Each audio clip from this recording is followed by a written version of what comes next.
I grew up in a place a long way away from here. I grew up in a place called Merthyr Tydfil. And when you say that to an audience in England, you don't hear the silence that now fills the room. What you hear is a murmur of profound condolence. In fact, Paddy Tillett is out there right now murmuring profound condolence. That's because my hometown, Merthyr Tydfil, is widely known as the ugliest town in Britain. It's not because of any plague of postmodernism. In Merthyr Tydfil, we're not worried about strip malls or snout houses or weird paint jobs. Michael Graves never made it to Merthyr Tydfil. We were the ugliest town in Britain because of what lay buried 1,500 feet beneath our homes. And that was some of the richest coal seams in the world. I happened to grow up in one of the very cradles of the Industrial Revolution. In Merthyr Tydfil, we crafted the cannonballs with which Nelson defeated Napoleon. And in Merthyr Tydfil, we made the railroad tracks with which Victoria ruled her empire. And we did it all with king coal. You're going to have to trust me on this, but 200 years of relentless coal mining with absolutely no notion of environmental consequence leaves scars far more brutal than any Oregon clear cut. I was in high school one day in 1966 when I was called to the headmaster's office. He was I suppose what you'd call these days old school in his teaching methods. He was given to striking boys with a large stick. But this morning, his face was filled with something other than venom. There was, he said, trouble at the mine, and there was trouble indeed. For all those years, all that waste that we dug up from under the ground while hunting our coal, we'd piled in huge mountains of slag that towered over our village. And when you read in those old books of the Black Hills of Wales, that's not poetic license. That's a literal description of our built environment. And that morning, after a night of relentless rain, one of those huge mountains of slag had slipped from its perch on the ridgeline, avalanching down into the grade school that sat at the bottom of our village, burying 144 teachers and children. We dug for 4 days with our hands and found not a single child alive. And that was the day I turned my back on Wales. At the time, of course, I thought I was just young and restless. Now, looking back, I can see that I was searching. I was fleeing one of the world's most ravaged industrial landscapes, and I was looking for one of the world's most pristine. And it was in Nepal, working with the World Wildlife Fund, I served with a mission that mapped the very first Himalayan National Park. Vivian and I were living at 10,000 feet, almost the height of the top of Mount Hood, in the far western Himalaya, on the shores of Lake Rara, home to the endangered red panda. It was a remarkable place to live. The people who lived there were hunters and gatherers, among the most primitive people in the world. It took them 27 days' walk to walk from their lake to the nearest road. And when they got there, they looked around, decided they didn't much like what they saw, turned and climbed back to their forest in the clouds. It was our dream to help them preserve and protect their idyllic homeland, and that indeed was the promise we made them. But of course, like so many promises made to primitive peoples, it was all too soon broken. The Nepalese government, urged on and funded by Western governments, decided to remove all the people from the first Himalayan National Park, and those tribespeople were sacrificed almost literally on the altar of environmental puritanism. And it was then that I began to look for another place, one not despoiled, not ravaged by industrialism, but also not some museum of biodiversity, some place where you could look, but please not touch. I was looking for a working landscape, a place where people working people could be part of something sustainable, something that might endure, something I might call home. I began looking, in other words, for Oregon.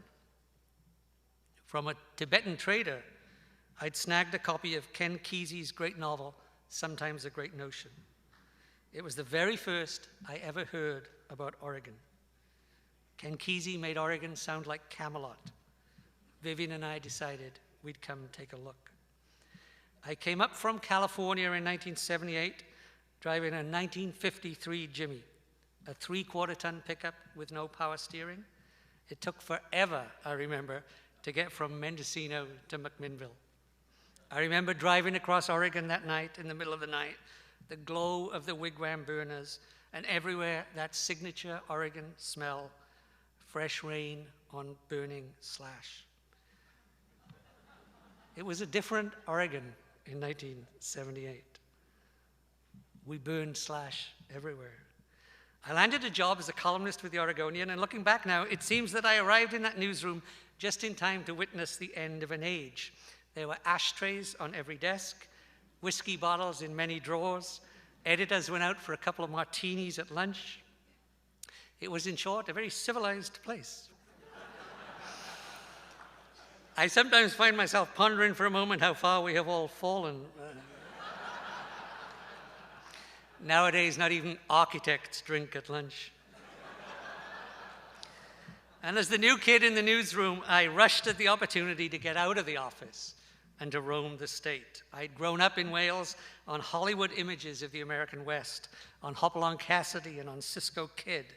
And so to me, Pendleton appeared far more alluring than Paris. Redmond seemed way sexier than Rome. And as I wandered from Baker City to Burns and from Seneca to Sweet Home, what I found were timber towns, scores of them, where the economic foundation was about to collapse. And I knew exactly what would follow, for I'd seen it in Wales. As the coal there had run out, I'd watched the very quilt of our community disintegrate. And it wasn't just economic dislocation that followed in those Welsh valleys, it was utter social collapse. It endures today. Massive unemployment, 30%, 40% unemployment, rampant rates of divorce, battered women, teenage pregnancy, drug abuse, alcoholism. Oregon, I hoped, had a shot at avoiding all that. Merthyr Tydfil never avoided all that. Merthyr Tydfil is hailed today as more than the ugliest town in Britain. It's now called the heroin capital of Europe. And so here in Oregon, with a handful of Portland pals, we hatched this plan you've been hearing about tonight, this very small plan to help those timber towns with a bicycle. When I announced that first Cycle Oregon ride, I did indeed not own a bicycle. I hadn't ridden one for 30 years. In other words, I had absolutely forgotten how much it could hurt. I was reminded of those early days just last week when we were in Pendleton. History doesn't tell us the name of the architect who designed the first cowboy saddle. But I can tell you this, he got it right. That thing is the size of a lazy boy. The bicycle saddle, on the other hand, not so much. Maybe a little too much in the way of value engineering. Much as I enjoyed hearing our story of Cycle Oregon here this evening, I feel I must point out that as a model for economic development, the idea was not exactly well thought out or subjected in those early days to much scrutiny. We had to produce, for example, no environmental impact statement. Our first tour did indeed lead to a certain denuding of the Oregon landscape. That's because in that very first year with those 1,008 riders, we made the remarkable decision not to feed them. We thought they'd just fend for themselves. And so when we pulled into a small town, people would set upon that mom and pop store like a plague of locusts. The very first 300, 400, 500 riders grabbed all the cookies and all the candy bars. And by the end of the line, people were buying spaghetti and gnawing it raw right out of the bag.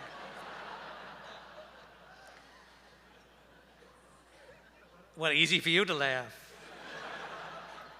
400 people who've just ridden 80 miles on a bicycle and are hungry are looking for the guy whose idea this was.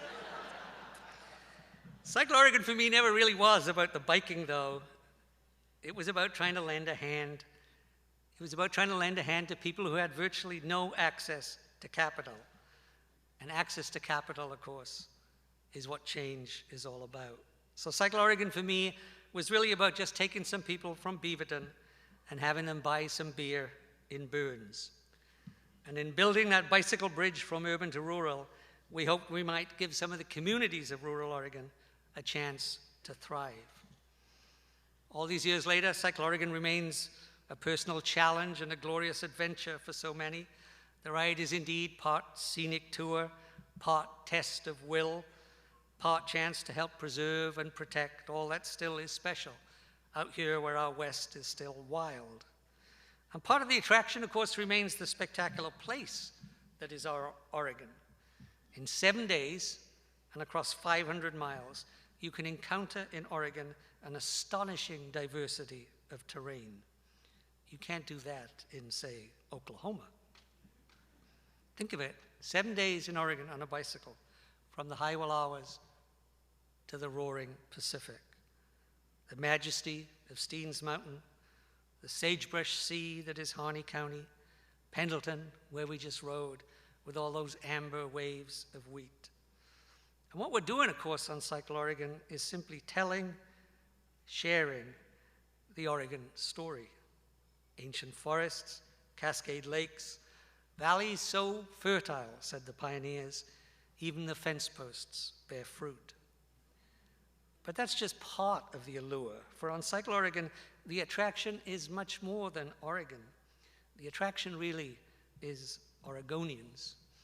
A few years ago, we stayed in the town of Silver Lake. It's sort of the capital of the cattle industry in Oregon, classic cowboy town in south central Oregon. And as we were riding out of town the following morning, a lady happened to ride alongside me. On Cycle Oregon, you tend to ride with people for a few miles and get to know them. And she produced convention events in the city of Chicago. And she started praising me for what a wonderful organizer I was and what brilliant insight I got to making people do what I wanted them to do. And I was sort of basking in this for a while. And then she told me that she was most particularly struck by my achievement in Silver Lake in making sure that every man and woman had dressed in costume for our arrival. Of course, everyone in Silver Lake looks like that all the time. They're Oregonians. They wear cowboy boots and hats. They have a mustache, tight jeans. Part of the action on Cycle Oregon, we understand, is all business, of course. 2,000 tired and hungry people will buy just about anything at the end of the day. There are 3 big sellers every year on Cycle Oregon wherever we go, watermelons, chocolate, and Advil. And it's wonderful to see all this cash flowing through the high school football squad and the track team and the Little Leaguers and the Lions Club.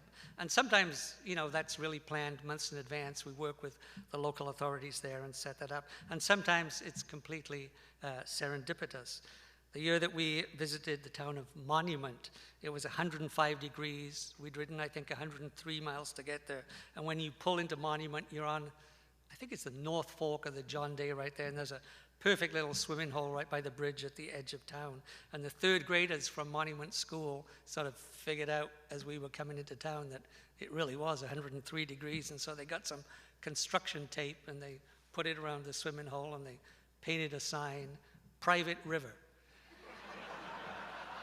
Admission, $3. So Mrs. Grigson's 3rd grade class that day had a $6,000 fundraiser. I don't think they've ever done another car wash in Monument. You know, so. And you saw a couple of sort of my favorite examples here tonight. The work that we were able to do at the Pete French Round Barn. It really is my favorite building in all of Oregon. And the work that we were able to do at the cave at Fort Rock, that really is my favorite place in all of Oregon. But what thrills me most is what's yet to come. Cycle Oregon currently is funding a study of that classic moraine at Wallowa Lake, one of the crown jewels, really, of the Oregon landscape. And our dream at Cycle Oregon is that it can be preserved and protected, brought into public ownership as a new kind of working landscape, as an Oregon State Park, we hope, in which cattle can graze and timber can be harvested, and visitors one day will see cowboys and loggers, not just biologists and recreation specialists, working and earning a living in an Oregon State Park. We're also funding another first for Oregon, a statewide network of state scenic bikeways, the first such network in America. Breathtaking bicycle routes, marked, maintained, and marketed, all knitting together the communities of rural Oregon. These two undertakings, again, aren't about the bicycle, they're about the building, about the effort to create a quilt and to stitch together a community. And, yes, to do all this in the face of a horde of enemies who seem so hell-bent on tearing Oregon apart. Their arguments, and we're all familiar with them, are now as old to me as they remain tiresome. Rural versus urban, old versus young, green versus jobs, schools versus jails, cowboys versus cappuccino. And most recently, and most cruelly, it seems to me, we're starting to hear beauty versus utility, form versus function. As this community gears up to build a new bridge across the Columbia River, the most expensive component ever of our built environment, there seems to be a growing consensus that we should not bother making it pretty. Did anyone say that to Condi McCullough when he was designing those bridges for the Oregon coast?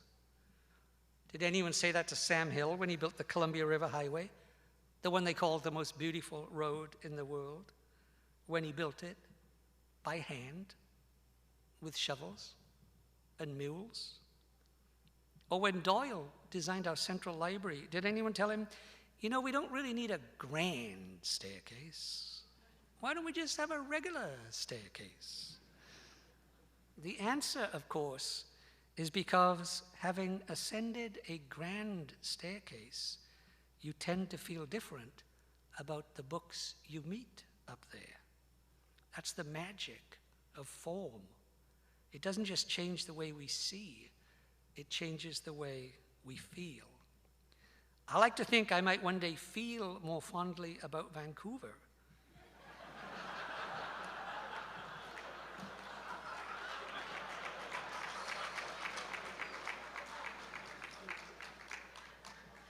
It sometimes seems to me that these people want us to forget what attracted us all to Oregon in the first place, or what keeps us here, what holds us in its thrall. What holds us in its thrall, of course, is the Oregon Promise, a fabled land all but impossibly fertile, where the trees went on forever, and the fish were so thick you could cross a river by walking on their backs. Oregon, so recently, it seems, was known as a place where people dared to be different, where people cared about the environment, where people pioneered fresh ways of thinking, fresh ways of doing, fresh ways of living. And here we are, suddenly, and Oregon is known for something else. We're known for having the hungriest and the fattest children in the United States. Hunger and obesity. Hardly the Oregon story, as once told by Tom McCall. Last year, when I ended that long stint of mine at the Oregonian, I did so not because newspapers are dying. Their platform clearly is changing, but hardly their purpose. I changed jobs because I wanted to do something other than just write about what I think is the greatest threat now facing our state. It's no secret that we exist in a profoundly sick society. Almost 1 million Oregonians are all but addicted to prescription drugs, and so many of their maladies are self-inflicted by drinking, by smoking, by overeating, and mostly, of course, simply by being sedentary. And the staggering costs of healthcare are doing far more than crippling pocketbooks. They're stifling business growth, and they're inhibiting job creation. The solution to all this, of course, is not more healthcare. It's less healthcare, a great deal less. Understand, please, what I'm talking about here this evening is not the need for a spandex revolution. The last thing Portland needs is more middle-aged men in tight pants. What Portland needs, what Oregon needs, is a lifestyle revolution. Cycle Oregon is talking a lot these days about this concept Bart mentioned called active transportation. We're making a multi-pronged assault on everything from congestion and climate change to air quality and obesity. Active transportation may sound wonky, but it's really nothing more than an integrated matrix within which people can comfortably do something as old-fashioned as walk and ride, taking bikes and mass transit to everywhere they work and play. And we're not advocating just a trail here or a greenway there. We're advocating nothing less than the retrofitting of our entire urban environment, including taking back sections of our most valuable civic assets, the public rights-of-way, and repurposing them for a higher and a healthier purpose. In accepting this award this evening, I want to thank all those, my friends and colleagues, many stretching back across 20 years, so many of them here tonight, with whom I have worked on Cycle Oregon all this time. But I want to thank, too, those who are not here with us this evening. That's because they're out tilling their fields and herding their cattle and riding their fences and raising their kids. And they, of course, are the people of rural Oregon, without whose generosity and without whose grace none of this would have happened. In closing, let me just say I'm still convinced that all the pieces are in place for Portland to lead the world as a model for the sustainable city, and at a cost far less than many might imagine. Portland, I'm convinced, can be a world leader as lean and clean and green, but it will not happen as a result of geography or climate or historical happenstance. It will happen only if we carefully plan and fully fund this path. That village in Wales where I grew up, humans first lived there 400,000 years ago. We had, in other words, lots of time to screw it up. Humans arrived in Oregon just 10,000 years ago, right there at the cave at Fort Rock. Hunters wandering south from Siberia, chasing the sun. And here they found in abundance those two great staples of human existence, salmon and cedar. Salmon and cedar. Sounds so much sexier than coal. And as few as 500 years ago, the seafarers came, the English and the Spanish, pushing north into the Pacific, the place the Indians called the river with one bank. As few as 200 years ago, Lewis and Clark, walking from sea to shining sea, opening the door through which rushed the mountain men and the missionaries, and then the wagon and the wheel. And suddenly we'd gone from sea otter pelts to silicon wafers, and all this hubbub centered on our little pioneer hamlet, Portland, all grown up and proclaiming itself the city that works. The city that works will work, like Oregon will work, only to the extent that we're all willing to push together to make it work. The challenge before you all in the room tonight, so many of you designers and builders, is indeed considerable, but so too surely remains our responsibility.